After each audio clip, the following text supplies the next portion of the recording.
Ola, que tal? Moi bons días. Pasan 26 minutos das 12 da mañán. Benvidos á revista deste mércores 31 de xullo. Ímonos a Cambre. Seguimos de visita para coñecer en miniatura parte do noso patrimonio feito dun xeito diferente. María Calvo, de que xeito?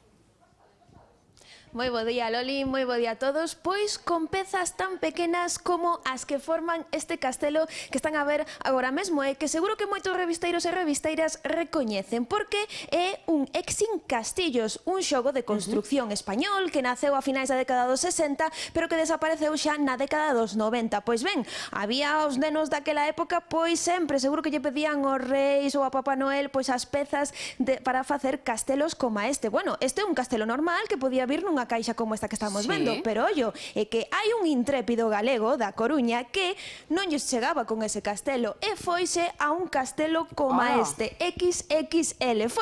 Foi xuntando castelos a castelos e mira o que conseguiu. E o seu artista é Fran Guerra. Moi bo día, Fran. Bo día. Bueno, sei que empezaches con unha peciña, cun castelo que hai aí no medio, e que pasou? Pois sí, nos 8 anos regaláronme esta torre de aquí. E a cousa despois, ano tras ano, foi crecendo, foi culpa dos Reis Magos e convertiuse en este. Os Reis Magos xa sabían da túa afección. Xa sabían o camiño, xa sabían onde era, e xa non tiña que mandar a carta, xa sabían eles o que tiñan que levar. Ben, de neno xogabas con estes castelos, pero xa de maior imos ir aquí por detrás do noso cámara e vamos a ir acompañando para que vexan que a túa afección de maior sí que cambiou e xa te dedicas máis aos monumentos, non? Sí, agora mesmo fago reproduccións de maquetas de monumentos galegos, basicamente.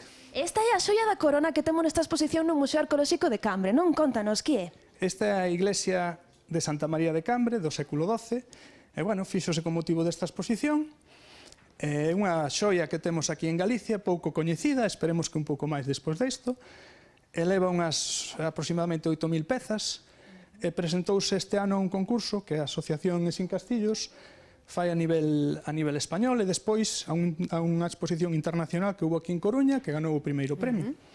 E temos que dicirlle a todos os visitantes que se chegan ata aquí ata Cambre que poden ver esta réplica desta igrexa de Santa María de Cambre, pero que xusto en fronte deste museo teñen a original, así que poden comparar. Eso pon máis nervios ou non, Fran? Efectivamente, e convido a todos a que busquen o reloxo, que ninguén sabe onde está. Temos que buscar o reloxo. A ver. O reloxo de sol. Eso está por fora, entón, se é de sol ten que estar fora. Está na fachada, pero non che dou máis pistas. Bueno, pois non sei se teño tempo se me dan neste directo para buscalo. Está na fachada, o sea, na fachada principal. Vamos ver. A ver, a nosa presentadora que tamén nos axude, Loli, ti velo por aí? Sí, eu a man estou dereita mirando. cunha pista. A man dereita ali arriba. A man dereita ali arriba, ao lado do campanario, non o vexo? vexo? Por este lado. A ver, Fran, sinala aí. Vamos, que vai Fran aí a sinalar, porque eu non o vexo, teño que poñer gafas. A ver. Aí agochadiño. Escondidiño, Fran. Sí, pero fíxose igual que está na realidade. Porque tamén está aí. Tamén está aí, claro, igual que o cura. O cura tamén está, telo dentro. Onde está o O cura? cura temos aí. Aí está fora. Fraile do Mosteiro. Aí está fora. Recibindo a xente. Bueno, iso foi cousa miña, poñer unha réplica dun fraile. Un fraile. E como consigues agora estas pezas, Fran? Porque claro, dicimos que este xogo Exin Castillos desapareceu na década dos 90 e agora ti, coleccionista, como fas para conseguir estas pezas? Bueno, hoxe en día é máis difícil de atopalas en mercadillos, páxinas de internet, e despois teño unha lesión de amigos buscando máis por todos os mercadillos de España que vanme mandando bolsiñas de vez en cando. O problema é atopalas, pero bueno, van chegando. Ahora mesmo estou xuntando as do ano que ven. Vale, non vamos a desvelar, vamos a deixar xa para a seguinte conexión, porque si alucinaron, vou poñer para aquí, si alucinaron con esta réplica da igrexa románica de Santa María de Cambre, pois, ollo, que máis aló ao fondo deste Museo Arqueolóxico hai auténticas maravillas, así que non o perdan, porque aquí, da man de Fran, imos coñecelas e todos os detalles, peza a peza, así que non o perdan nada, nuns minutiños volvemos aquí de Cambre. Veña, quedamos enganchados xa a Cambre tamén, volvemos nuns minutiños, como ti dis, María, para ver pois esas reliquias feitas con esas pezas pequeniñas. Seguimos percorrendo Galicia e volvemos de novo ata o Museo Arqueolóxico de Cambre. Ali a realidade pode ollarse en miniatura, é feita con moito cuidado a base de pezas de xoguete dos anos 60, 70, podemos dicir ata 80. Desas que xa non se comercializan e que son uns poucos gardan con moito esmero, coas que se recrearon edificios de moitos recunchos de Galicia. María Calvo, dixestes que ibas a seguir sorprendéndonos desde aí. Pois sí, é o prometido e débeda, así que imos Torre a de Hércules. sorprendermos e moito. É que mirade, claro, temos a Torre de Hércules aquí, unha das réplicas dos monumentos galegos máis coñecida de Fran Guerra e tamén a que máis éxito ten. Se cadra por iso, porque tamén é a máis coñecida, pero para falar un poquinho sobre ela, sobre todo o traballazo que ten detrás, pois seguimos aquí con Fran. Fran, a Torre de Hércules, que mesmo ten luz e todo, alumea con ese faro. Cantas pezas temos aquí? Ui, aquí temos polo menos 6.000, unha cousa así, máis ou menos. Esta xa a primeira que fixen hai tempo, xa saleu neste mesmo programa no 2017, xa é conocida do público galego. Dos revisteiros e revisteiras, seguro, xa lle sona, seguro que sí. E canto tempo che levou facela?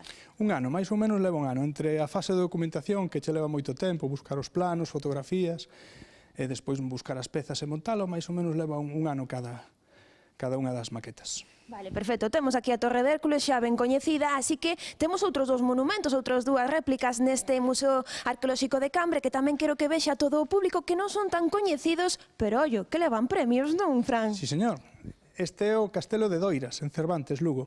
Unha das nosas xoias pouco conocidas en Galicia, pero que teño que agradecer moito a xente de Doiras que me axudou moito a rematar este castelo e que presentouse a un concurso nacional de maquetas de Sin Castillos e na súa categoría levou o terceiro premio. O sea, que non é coñecido, pero sí moi valorado. E sobre todo, como decías ti, precisas dese traballo xusto antes de poñerte a montar ese traballo de documentación e de a colaboración da xente, non? Por exemplo, deste castelo, non? Sí, porque ademais este castelo está moi pouco documentado, entón tiven que estar ali varias veces no pueblo, a xente me axudou, dos recordos que tiña, fotografías antiguas, os mesmos propietarios, me mandaron documentación, os planos. Bueno, eso levou moito tempo, pero ao final o resultado, pois, aí a vista de todo o mundo está. Aí está. Aquí falamos de cantas pezas? Esta leva unhas 4.000 pezas, máis ou menos. Pois un poquinho máis do dobre, temos o seguinte monumento, que é moito máis grande e tamén máis laborioso, non, Fran? A ver, contanos, que temos xusto aquí. Este é o Castelo de Sobroso, que está en Mondariz. Esta leva unhas 10.000 pezas aproximadamente, foi a maqueta que máis tempo me levou, lógicamente, entre xuntar as pezas e buscar. Desta hai moita documentación e moitas fotografías antiguas, pero leva moito traballo tamén. Hai moitos detalles que houve que solucionar, que, bueno, non temos tempo para entrar en detalles, pero leva moito traballo este castelo.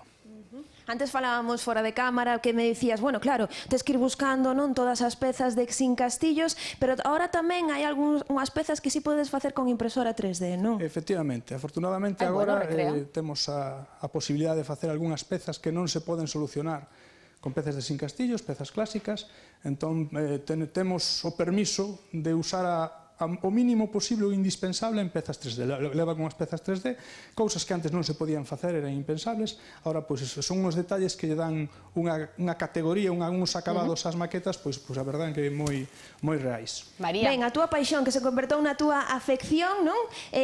O que sí, antes estaba o noso compañeiro Pedro no Castelo de Pambre, e xa che dixen eu, está no Castelo de Pambre, e telo en mente, non, facelo? E claro, hai 2 ou 3 cousas que teño en mente, entre eles o Castelo de Pambre, tamén teño aí pensado o Castelo de Moeche, e agora mesmo estou ca Torre dos Andrade de Pontedeume, pero bueno, todo depende tamén de se podo montar a exposición nos pueblos eses, unha cousa leva a outra, non? Iba che decir eu, María. A maqueta e ao mesmo tempo expoñela ali onde se fai, pois moito mellor. Necesita un que sitio... ele está aberto a expoñer, María, sí, necesita espacio, sobre todo na casa. Porque na casa todo eso non lle colle, non? Claro. Pois sí, porque senón a miña muller vai me botar da casa, entón é mellor que vaya buscando xa sitio para leválas a outro sitio, non volver a metelas no trasteiro. Por eso, que todas estas réplicas de monumento, ele está disposto a leválas ao propio monumento en sí para que vexan ese monumento a escala. Así que, xa saben, todos os dos concellos que nos están vendo, dos castelos, que poden levar esta réplica, verdade, para que vexan ali todos os visitantes. Así que, bueno, non o perdan, quédense ca cara de Fran e cos seus monumentos, sobre todo, que son ben fermosos. Saben aquí o público que está vindo a este Museo Arqueolóxico de Cambre para visitar a exposición, que recordamos, podese visitar de martes a venres en horario de mañán e tarde e as mañás da fin de semana, e de balde hasta finais de agosto. Así que poden vir ata aquí para coñecer de preto, non tocar moito para que non se caia nada, coñecer todos estes monumentos que fan que seguro que moitos revisteiros e revisteiras lembran da súa infancia, así que non o poden perder. Veñan ata aquí, ata Cambre. Que traballo máis minucioso, desde logo merece a pena velo. Gracias, María, e tamén o teu convidado. Veña, ata loguiño.